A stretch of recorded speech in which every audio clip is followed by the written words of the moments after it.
Stories that are untold, underreported, and all-out inspirational. Carey Pena reports. Hey everyone, I'm Carey Pena. Thank you so much for listening to Carey Pena Reports on iTunes and Stitcher, and for following along with us on InspiredMedia360.com. Of course, you can always see our shows and content on Facebook and on YouTube as well. In studio with us today, a well-known radio host for Kiss FM, who was recently the subject of some very brutal bullying, Johnjay Van Es. Thanks so much for being here, Johnjay. It's a pleasure, Carey. It was very nice to hear from you. Well, I saw your Facebook post, and we're going to get into this in just a minute, because honestly, when I saw what had happened to you, I was sort of blown away, and I was really offended by what had happened. So we're going to talk about that. But first, I want to get a little bit of your backstory, because you're a really well-known radio guy. You've been in it for a long time. Was that always your love? Was that always something you wanted to do? Always wanted to be on the radio since I was a little kid. Ever since 5, 6, 7 years old. My entire life. That's all I ever wanted. How'd you make it happen? Well, I went to school. I got an internship. I mean, when I was a little kid, I had a tape recorder and I taped stuff. I interviewed my parents. I would interview my mom, putting her makeup on. I interviewed my sister. I played jokes on my sister with a tape recorder. And then when I got into college, I got a job being a DJ at the college radio station. And then I got an internship at a TV station. And I was really bored at the TV station. And then I got an internship at the radio station. And there I got a job at the radio station. I worked my way up. And then finally I decided I wanted to be on the radio. I mean, I always wanted to be on the radio, but I had to finally get to that point where I was like, I just got to go. I was afraid to pull the trigger and say, I want to be on the radio. Yeah. I did everything you could do to be around the actual on-air microphone. I didn't take the microphone. So I trained. Were you scared? I was very scared. And then I trained with an improv troupe called the Groundlings. Mm-hmm. They're out of Los Angeles. A lot of cast members from Saturday Night Live go there. Like Will Ferrell was there. Oh, cool. Lisa Kudrow was there. Conan O'Brien. And I trained with those guys. And then from there, I went and got a radio show in Cincinnati. And then from there, I went from Cincinnati to Houston, Arizona. And I've been in Arizona. I'm from Arizona, but here I am. What is it like sort of living the life of your dreams and doing exactly what you wanted to do? It's really crazy, because when I was like 14 years old, I was caller 14 on Kiss FM, and I won a record and I won movie passes, and then when I was, I think 16, I had a paper route and I used to deliver the Arizona Republic. And then every once in a while, there's a story about me in the Arizona Republic, and I'm like, look, this is crazy. I used to deliver this newspaper. So it is really surreal. Do you feel self-conscious because so many people know who you are, and you've been very public about sort of weight gain, weight loss, and various things with your looks. You've been very public about that. Are you self-conscious? Yeah, I am. I try to overcome it, but I'm always insecure. That sticks and stones may break my bones, but name's never hurt. I tell my kids, I have 3 boys, and I talk to them about having thick skin, so it doesn't really bother me anymore. But it's a process to get there. I remember I was talking about my paper route. I remember when I was collecting my money from the people I delivered paper from, and I remember a couple of roommates, these guys in college. So I'm like 14, 15, and the newspaper guy goes, "Anyone ever tell you look like Larry Mondello?" Like, Larry Mondello, who's that? He goes, "It's on a TV show called Leave It to Beaver." And I'm like, I've never heard, I don't know that show. It's a black and white show. I don't know black and white shows. It's old time. So after, time goes by, I finally Leave It to Beaver's on like at midnight. So I stay up late one night to see who Larry Mondello is. And he's this chubby fat kid. And I was like just so depressed and bummed out. And then later I heard the Larry Mondello comments a lot, in my life. So and then I got bullied a lot when I was a kid. So I'm at this point in my life now, I'm very thick-skinned to insults and bullying. What are some of the things that have been the toughest for you? I don't think oftentimes people realize it. When you're in the public eye, I mean, I've been on the news since college, and you've been on the radio. It's not easy when you open up your email and you see someone take a very personal shot at you. You mean what's the toughest right now? Just in general, and we'll get to what just happened, but just over the years, do you remember things that really have hurt? Well, yeah, I guess it's funny because I say things don't really bother me, but they do, because when people start, it's mostly social media now, because now emails it's more you post a picture. Let's say I'll post a nice picture of my wife and I, and then someone will say, "What's wrong with your face? You're losing your hair. You're going bald. Oh my God, you've gained weight. What are you doing?" And then all of a sudden I stare at these pictures and you go, "My God, I have gained weight. What's wrong with me?" And then thank God Instagram came up with filters. So then, then I started like filtering stuff out. And then I was like, man, my goal in life is to look like a filter. And I started like filtering myself, and I would print that picture, but I'm going to work out. I'm going to look like that filtered picture of me. The wax figure. Yeah, then I stopped filtering after a while. So now my pictures I post are unfiltered. So let's talk about what just happened. Okay. There was a photo shoot that you did with Scott Faust, who's a great photographer. And one of the photos, I guess another radio station got a hold of this photo, and we're not going to name the radio station, but just tell me what happened. Well, this radio show was talking about the top 5 plastic surgery procedures that men get. And they talked about Botox, and I guess this show went off and said that there's this radio guy in town that gets Botox, and they're like, he's even open about it. He talks about it. He's even open about it. And they're like, go ahead, say who it is. Say who it is. And they said, oh, it's Johnjay. And they oh my God. And they kept going on. They started tearing me apart, and they said that I looked like a monster. And they were like, he even talks about it. I'm like, yeah, I talk about everything. I try to be as open as I can. And if I'm insecure about a wrinkle on my forehead because somebody made a comment on Instagram, I went to go see a plastic surgeon and I had him put Botox in it. I've had Botox done before. I have not had injections or lip filler. That's the only thing so far that's normal. But if I go see a plastic surgeon and they've got stuff that's, hey, we'll do this, let's try this. I'm like, yeah, what the heck? Why not?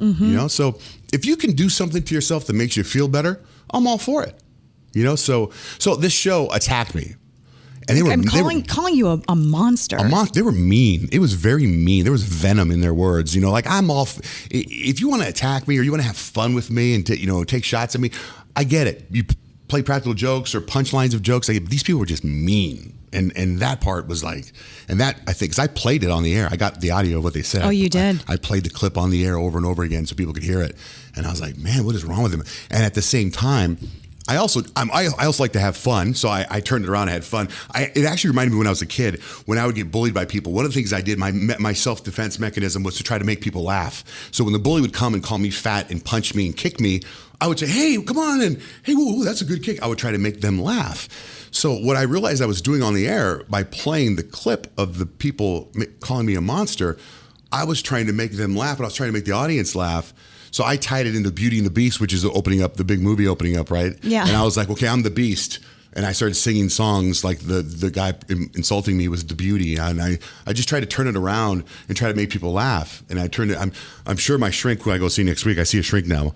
I'm sure my shrink is going to tell me that's some sort of psychological thing tied into my childhood. But it is a clear case of bullying. Oh, absolute bullying. It's like, I don't know what the guy was trying to do.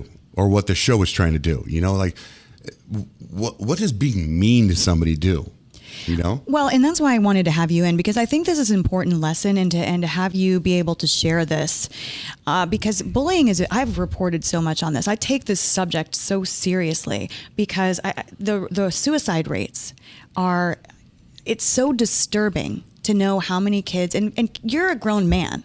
So you have some capabilities to be able to deal with this. But to think of this going on in schools where 10, 12, 16-year-olds are being bullied, pictures are being shown, surreptitious pictures are being taken of kids and passed around schools. I want to read some of these statistics, Johnjay, and then get you to comment, since you have gone through this. And as a kid, you went through this. Very much. Suicide is the third leading cause of death among young people, resulting in about 4,400 deaths per year. This is according to the CDC. For every suicide among young people, there are at least 100 suicide attempts. Over 14% of high school students have considered suicide, and almost 7% have attempted it. Bully victims are between 2 to 9 times more likely to consider suicide than non-victims. This is according to a study by Yale University. I mean, the statistics just go on and on. What kind of message do you want to share? Well, I think that's sad. And I remember, being a kid and I was crying when this happened. But here's the big thing for me is I had a great relationship with my parents, and I would tell my mom and dad, and I would cry, and my mom would hug me and kiss me and tell me I'm beautiful and tell me that I'm not, I'm her baby. And I mean, maybe I'm a mama's boy, but I had a great relationship with my mom, and I was very open about it. And sadly, I remember my mom and my sister and I were talking about on the phone on the way here to this. My sister was laughing now that we'd get in the car and my mom say, hey, let's go to the supermarket, or we'd go wherever. And then my mom would drive to the bully's house.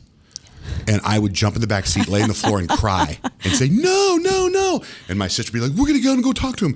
No, no, no, no. And so, my mom would be like, let's go talk to this bully. I don't want him to hit my baby. And I'd be like, Mom, this guy's going to kill me if this happens. But now that's one bully. I had several bullies throughout my entire life, all the way up until last week, So my message is to have thick skin. I try to tell my kids too that a lot of times, a lot of these bullies, and especially with these kids, and my nephew is getting bullied too, you gotta realize that kid's life at home is probably not so great, and try to look at it through their point of view and just not take that. I tell my kids, I go, well, that kid doesn't know you. I said, look, I love you. And if you're telling me something bad that you don't like me, that hurts my feelings. But if this guy over here tells me he doesn't like me, it doesn't bother me because I don't know him. I don't love him. I love you. If you tell me you don't like me, that hurts. I said, but this guy doesn't, who cares if he doesn't like me? So I try to tell them that it doesn't matter what this person says about you because they're nobody. And then if they're so mean to them, you got to realize when you get in the car with me and I pick you up from school and I hug you and I kiss you and I tell you I love you, he probably doesn't have that when he gets home. I said, so that's why he takes it out on you. And I solely hope that makes an impact on my kids. And I think it does, because I really think my whole entire life right now is to make sure that my kids grow up with integrity and character and that they're good people. That's all I want. My wife says to me, my wife tells our kids and says it to me as well. She goes, look, if something happened and you weren't here tomorrow, do you leave an impact in your community? Would your community miss you tomorrow? And so my wife, my kids and I, my family, we try to make sure we leave an impact that we try to do something positive every day and try to love up. I'm wearing the Love Up shirt. It's our family motto. We try to do something nice every day for somebody. And so if we could try to change a bully into being nice, and if there's a kid's account, my one bully, my 14-year-old son got his phone stolen, and we know who did it. And that kid has a horrible home life. He's been to 5 different schools. He's been expelled, and at one point the police came and said, do you want to turn him in? Do you want to press charges? And my son said, no, I just want my phone back. And I was so proud of him. I mean, what is your reaction to sort of the pulse out there? Well, it's sad. It's terrible. But I'm hoping that we can communicate better. I think if we communicate better, I think that's a big thing. I had this big speech within our show the other day. We all need to communicate better. If you communicate better, then we know what problems we're having and what we're missing and what we're lacking in. So if a young boy or a young girl is getting bullied at school and he tells or she tells mom and dad, maybe they can talk to the teachers. Maybe the teachers can talk to the kids, and maybe they can see that kid's got a problem at home. I guarantee you that every bully has got a problem at home. I know you try to use your personal social media. You have a huge social media following, and I see you try to use that for as much good as you can. Is that important to you? Extremely important to me. It's like I said, what my wife said, if I get hit by a car when I leave here today, I hope that I left an impact in the community. And like my wife says, will the community miss you if you're gone tomorrow? And I said to her yesterday, I said, I don't know if the community's gonna miss me tomorrow. And she goes, we had this conversation every day. She says, look at all the dogs that we save with Love Pup. She goes, look at all the people we help out with Love Up, all the foster kids, all the kids. She goes, we are making an impact every day. We're going to keep going and keep going. And maybe, who knows what happens. And the thing is, if we save one kid, we save one dog, we're making an impact. I know how huge of an impact your mom and your dad had on your life. I see oftentimes you post about your dad, who you lost how many years ago? 10 years ago. What does that mean to you, having been brought up by parents like that, who you could talk to and who always stood up for you? Oh, it means the world. Now you give me all. Look at you, Barbara Walters. I every morning I drive into work, and every morning I pray. And one of the first things I say is I pray and I thank God for putting those 2 people in my life, for giving me those parents, 2 of the greatest people anyone could ever ask for. And I'm grateful because of them. I think I'm raising these 3 boys right, and because of my wife. See what happens when you wake up at 3 o'clock in the morning every day. You get very emotional. But I see how attached you are to your parents, and I think that it is a testament to the way that they raised you, that you are trying to live a legacy for them. I'm trying. I just want them to grow up to be the best. I tell them every night when I kiss them goodnight, hey, be great tomorrow. Be great tomorrow. And then my youngest says, make people laugh. And I say, love up. Johnjay, thanks for coming in and sharing Carey. your story. And I hope that, I really do hope that by sharing your story, if you can touch one person and help them along the way, then that's important. Really appreciate it. And thanks to all of you for listening and watching. If you are with us on YouTube, you can tap on your screen to advance to the next video, or of course, subscribe. You can always catch our shows at inspiredmedia360.com. Today's show produced and engineered by Shannon Hernandez, brought to you by Inspired Media 360. Until next time, stay inspired.